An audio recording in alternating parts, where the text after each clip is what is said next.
Hey friends, well, we're in the final theme today as we have been journeying our way through different meals that people have with Jesus, or rather meals that Jesus has with various people through the Gospel of Luke.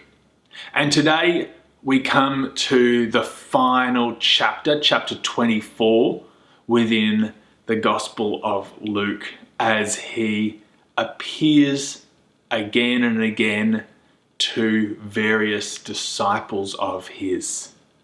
Firstly, as they are walking on the road to Emmaus, and then appearing suddenly in the middle of a room as the disciples are discussing the events and trying to make sense, trying to make meaning out of what has happened. And it strikes me in their inability to recognize him when they see him. He looks familiar and yet different. How often that happens to us. How often that happens to you and I as we maybe walk down the street and we meet someone whom we ought to recognize, but something's changed about them. For some reason, they look a little bit different. And we might even have a short conversation with them. They might say hi and we look at them and there's that moment of recognition where we know we ought to know them, and yet our mind is trying to catch up with us with what we see as we figure out, who is this person that we are speaking to? Well, we find that Jesus has revealed himself to the disciples, and yet that revelation, if you like, still requires interpretation as their minds race to catch up with what they are seeing, that Jesus is no longer dead, but he is alive again. So often that is the case as Jesus maybe not appears to us in flesh, but brings forth something for us to understand. That although we might have revelation, although we might see or hear something, words of wisdom as God's trying to tap on our hearts and get us to change, we are then required to interpret what that is.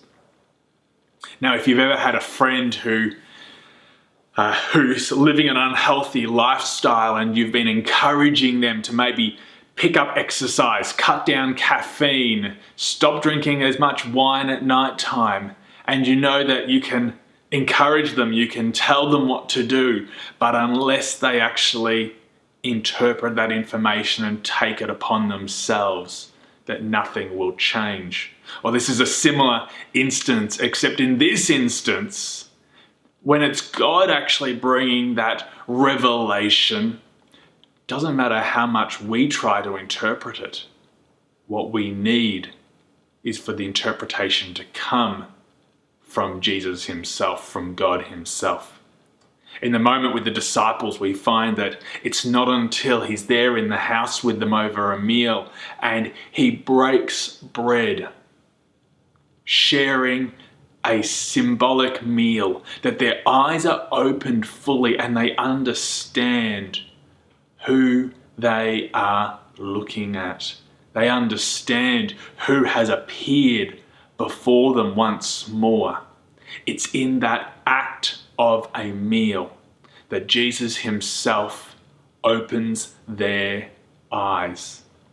You know what story I'm reminded of as I read this occurrence? I'm actually reminded of the story of Joseph back in the Old Testament. You know, the younger brother Joseph who receives a revelation from God in the form of a dream that his brothers are going to bow down and worship him.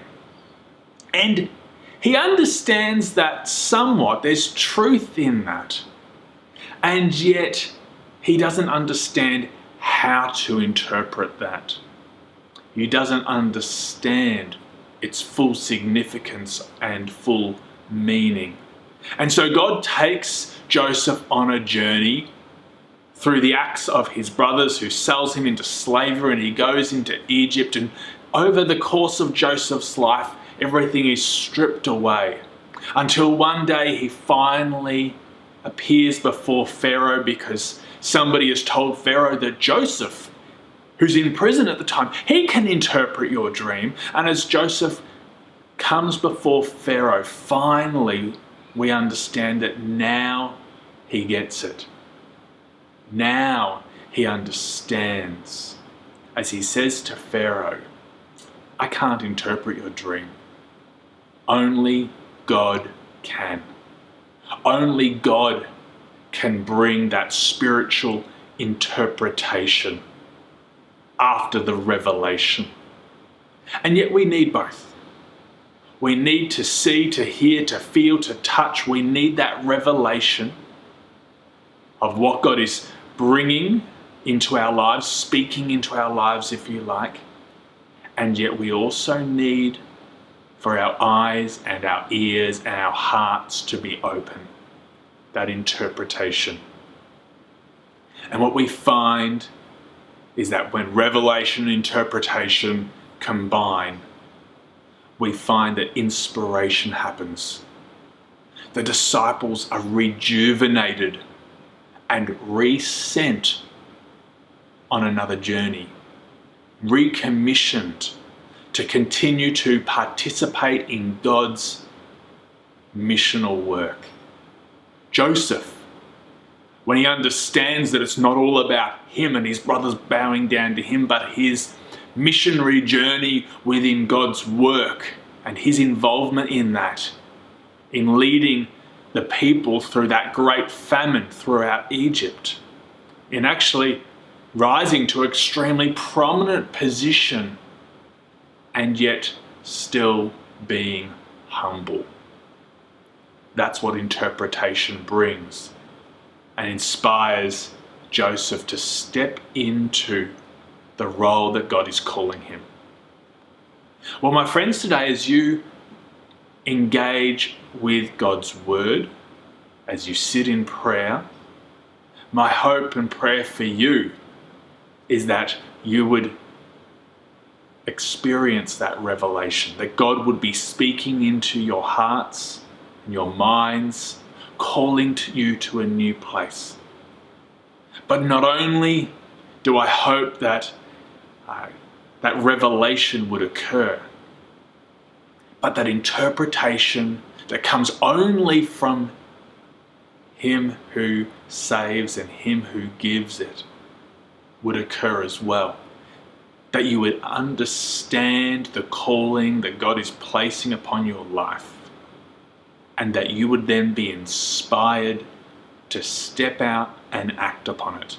For is that not the journey of a disciple, as we constantly navigate in asking the question of what is God calling us to do, through that revelation interpretation, and then how are we going to respond to the call that God has placed upon our life? Are we inspired to step out in faith and act in where God is calling us to join Him in His missionary journey in this world? And so, my friends, as you read through that final chapter of Luke today, Luke 24, as you come across the reality of Jesus appearing to those first disciples of His, may He also appear to you. May He also call you and continue to call you. May you find Him afresh, and may you experience that call upon your life. May you experience the interpretation that only comes from the Creator of the universe, from Jesus Himself. And may you be inspired to step out into those places and with those people that God is calling you towards. Revelation, interpretation, leads to inspiration.